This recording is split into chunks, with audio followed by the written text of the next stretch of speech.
Olá pessoal, tudo bem? Eu sou Matheus Faria, falo daqui do Japão. Uma pergunta que me fizeram muito aí no Brasil foi a seguinte: pô, você vai morar no Japão, você não tem medo de terremoto?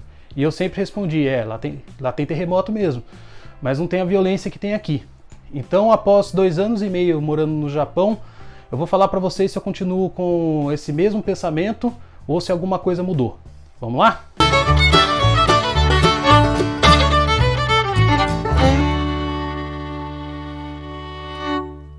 Realmente, o Japão tem terremotos, tsunamis, tufões. É um conjunto de ilhas que fica no meio do Pacífico, bem no meio também de um cinturão de vulcões. Daqui da minha cidade até alguns vulcões, você não gasta mais de 2 horas, você já consegue passear em alguns vulcões aqui perto. E isso é muito estranho para nós brasileiros, né? Porque aí simplesmente não tem, né?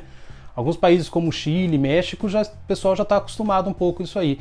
Mas e brasileiro que não tem? Nunca tem terremoto no Brasil, nunca tem tufão.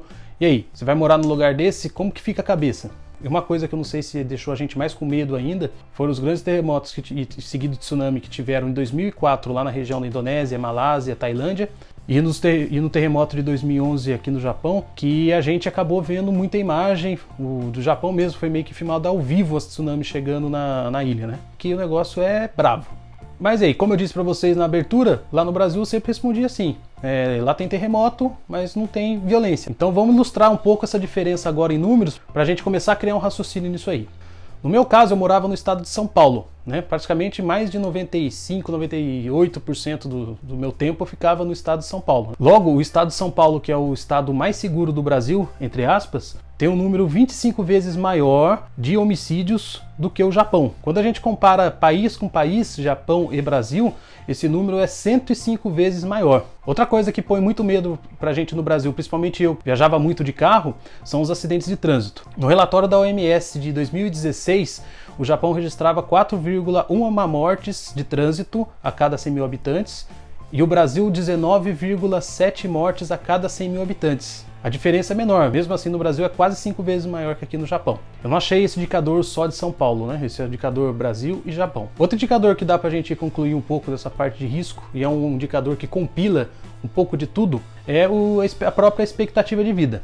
O Brasil tem uma expectativa, quando fala de homens e mulheres, na média, de 76 anos. E o Japão tem a segunda maior expectativa do mundo, só atrás de Hong Kong, com 85 anos, na média, homem e mulher. Bem que nesse indicador é o seguinte: eu fiquei 32 anos no Brasil, eu não tenho hábitos de alimentação tão saudáveis como a maioria dos japoneses, assim como uma vida tão regrada como o pessoal daqui vive, né? Mas mesmo assim, o fato de você morar no Japão, você acaba melhorando muitos hábitos alimentares. A própria escola pega no pé da gente ter uma rotina que as crianças vão dormir 9 horas, que tomem um café da manhã reforçado antes de ir para a escola. Os produtos que estão expostos em lojas de conveniência, em supermercados, são muito mais saudáveis do que de países como Brasil e Estados Unidos. Então o ambiente conspira que você leve uma vida mais saudável aqui. E os terremotos, tsunami, vulcão, todas essas coisas, como que a gente vai comparar agora? Não tem como comparar, o Brasil não tem, e mesmo o Japão, que tem com frequência, quase todo dia a gente recebe no celular algum alerta de algum tremor numa região aqui, é difícil você mensurar qual o risco de morte num evento desse. Em 2011, uma equipe de pesquisadores iniciou um trabalho para mapear os hábitos de idosos aqui em várias regiões do Japão. 7 meses depois, aconteceu o grande terremoto lá na região de Tohoku, que todo mundo acompanhou, o mundo inteiro viu, e mais de 800 participantes desse mapeamento, desse estudo que estava acontecendo, moravam naquela região. Desses 860 participantes, 33 morreram no momento do terremoto ou da tsunami, e outros 95 desse mesmo grupo morreram no período de 38 meses após o tsunami. Esse foi o primeiro estudo desse tipo, né, que acabou tendo amostras, só que acabou ficando meio tudo aberto, né? Eles mapearam algumas coisas que aumentam muito o risco de você morrer num evento desse, como morar em região próxima ao mar, em frente ao mar. A maioria dos que morreram moravam em regiões muito próximas. Outro fato é o estrago que cada terremoto ou tsunami vai causar. Nesse caso foi extremo, pegou uma região que não é tão rica. A falta de energia, falta de água, falta de gás leva a outros problemas, principalmente na população idosa. E um fator curioso também que eles descobriram nessa pesquisa foi o seguinte: nesse grupo de participantes, as pessoas que tinham já um histórico de depressão, a mortalidade foi bem maior. Tinham pessoas que, apesar de idosos, tinham boas condições de andar, de dirigir, e por algum motivo não atenderam o alerta que receberam pela TV, pelo celular, pelos alto-falantes da cidade.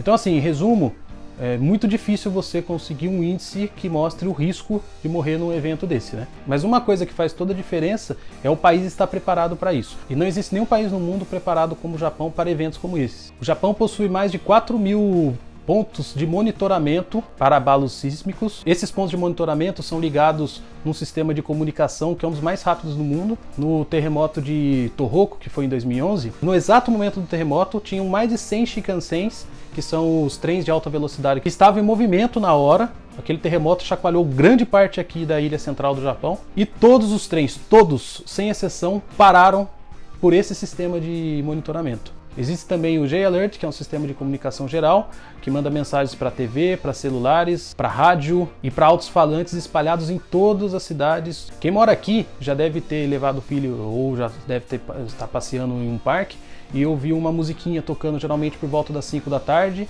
Na verdade, o objetivo dessas transmissões é testar o sistema diariamente. Então esse sistema é testado diariamente, assim como o sistema de comunicação para celulares. Às vezes também a prefeitura de cada cidade realiza testes e eles mandam um e-mail um dia antes avisando que vai chegar uma mensagem, que é mensagem de teste, né? E esse sistema não cobre também só abalos sísmicos, esse sistema também é para casos de mísseis. As crianças são treinadas desde a creche, da pré-escola, a reagirem em situações de terremoto. Quando a gente vem morar aqui, quando você se cadastra na prefeitura, você já recebe um manual. Naquele manual tem todo o mapeamento dos pontos de refúgio, o mapeamento das áreas de risco, áreas que estão suscetíveis a enchentes, a tsunami. Todas essas informações estão tanto no site como no manual em português. Nesses parques, esses pontos de refúgio, existem as cabines de banheiro, que normal, que as crianças podem usar quando estão brincando lá, e uma salinha que ficam insumos de emergência em caso de necessidade. E as famílias também são instruídas a montarem os kits de emergência, e existem kits prontos também que você pode comprar em várias lojas aí. Mas de novo, esse risco de morte por terremoto, por tsunami, por erupção vulcânica, por tufão, é muito difícil de você mensurar. Todas essas variáveis aí faz com que você não saiba, uma coisa da natureza, né? Mas que a gente tem medo, tem. Eu tenho medo, as crianças não parecem ter medo, e realmente é bem comum, acontece muito. Na maioria das vezes a gente não sente, só que a gente acaba aprendendo a conviver. Mas diferente do que acontece com esses eventos, a segurança pública, mortes no trânsito, e hoje também estamos conhecendo a parte de controle de surtos, sistemas de saúde, isso sim tem ação do governo, isso sim tem ação da população, né? E é aí que o Brasil pisa na bola. O que a gente vê aqui no Japão é que existem programas de Estado que já acontecem, que já vêm de décadas de redução de desigualdade, de que as coisas andam, devagar, mas andam. A minha preocupação com o Brasil, com o futuro dos meus filhos no Brasil, é que até hoje a gente não tem um programa de Estado. O programa de Estado é aquele que, independente do governo que esteja lá, existem ações que vão durar décadas e vão levar a algum lugar. E hoje a gente não tem isso quanto à redução da desigualdade, eliminação do racismo e o principal, melhoria da educação.